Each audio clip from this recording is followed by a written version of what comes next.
Throughout the month of August, Blue Marble Geographics has been hosting a series of events to draw attention to our academic programs, and we're at the end of the month now.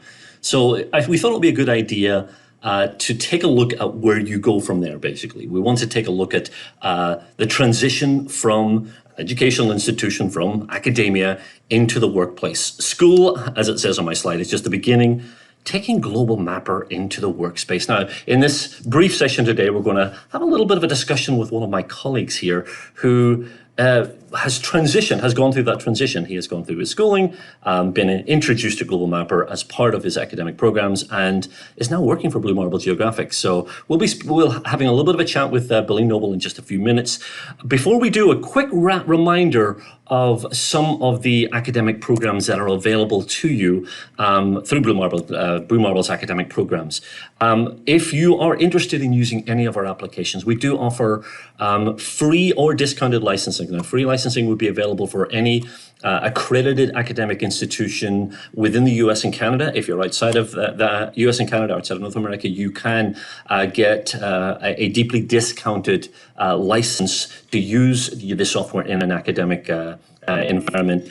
We have free curriculum materials. Global Mapper Labs are available. There are 12 individual instructional sections covering a variety of geospatial applications, and they introduce not only Global Mapper, but also many of the underlying disciplines related to GIS. And also worth noting here, we have a scholarship. It's an ongoing scholarship. The deadline for submission for this school year is end of November. And we are going to be giving away a $500 scholarship, as well as a copy of our soon-to-be released Global Mapper Pro application. Now, you can get information on all of our academic programs at the URL you see right here. And I'll give this at the end of our brief presentation today.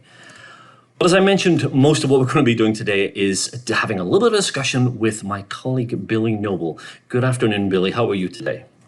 I am great. Now, my first question for you today, Billy, is maybe you could tell us a little bit about how you first encountered Global Mapper. So I first encountered Global Mapper in my junior year of my first GIS course. So it was an introductory GIS lab. That I really had nothing or heard nothing about GIS until I had entered this class with my professor Louis Morin, who's been there for a couple decades at the University of Maine. So I was introduced to Global Mapper about halfway through the semester, after going through a couple different GIS products for some different labs. And Global Mapper was different looking, a little bit easier to use than others. I had learned that the company that was making Global Mapper was from Maine, and I thought that was pretty unique. So yeah, that was my first experience using Global Mapper, was junior year of college. But you had used some other GIS applications before that. Just how did it compare? How did your initial perception of Global Mapper when you had used some previous applications? How did it compare? You mentioned easier to use in terms of functionality. Did it give you all the tools that you needed? So I guess to start, my first impression. So this was I can't remember what version was out in 2015, but. It was the older looking style Global Mapper, so the old logos, the default yellow background, and all the buttons that were available on the toolbar.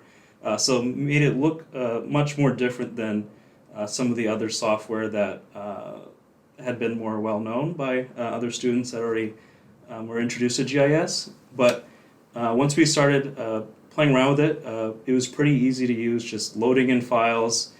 Kind of moving layers in the overlay control center, I distinctly remember, and just displaying 3D data like LiDAR.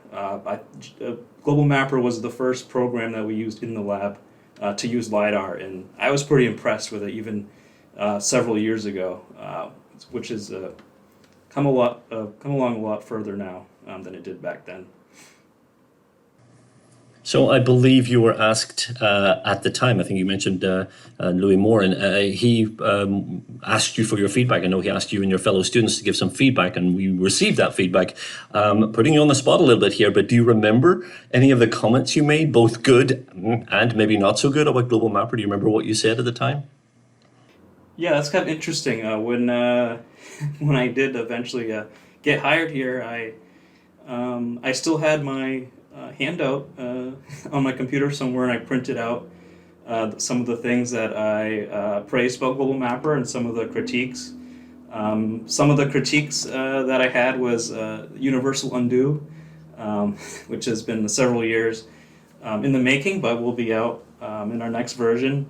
Some of the things that I do remember praising was kind of its ease of use of bringing in data as the 3D visualization that I had mentioned as well. So I do distinctly remember some of the things I pointed out with Global Mapper. But as again, it's come a long way since then. But yeah, there's plenty to think about that coming full circle now. Yeah, it's good to think that you in your professional career had a say in addressing some of the concerns that you and your fellow students had. Just one more question, just to wrap up, Billy. So obviously there are students out there that are in a similar position that you would have been. I think you graduated in 2016, and they're facing the workplace. Any advice for them? I mean, you've obviously gone along a career path that's been successful.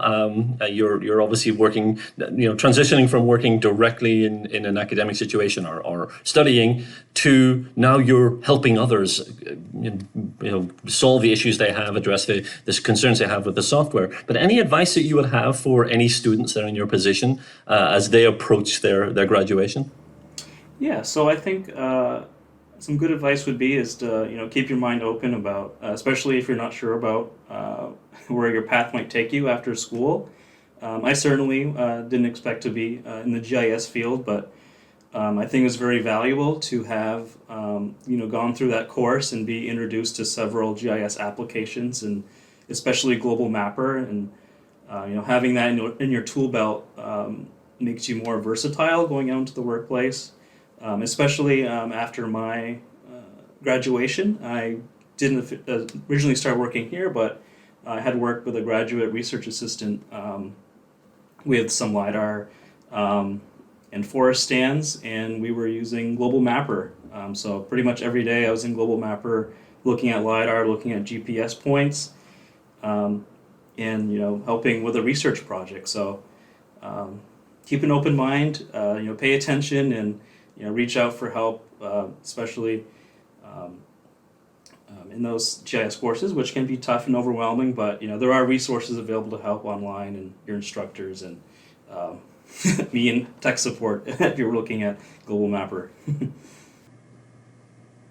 Well, thank you, Billy, and certainly Billy does represent one of the success stories. The title of this brief presentation: the transition from academia into the professional world, and obviously Billy has been very successful in that transition. Thank you so much, Billy. Thank you for taking the time to share your experience with us. Billy, as he noted, is one of our tech group. If you have issues with Global Mapper, you can send our tech group an email, and there's a fairly strong, high probability that Billy will be able to help you with any problems you have.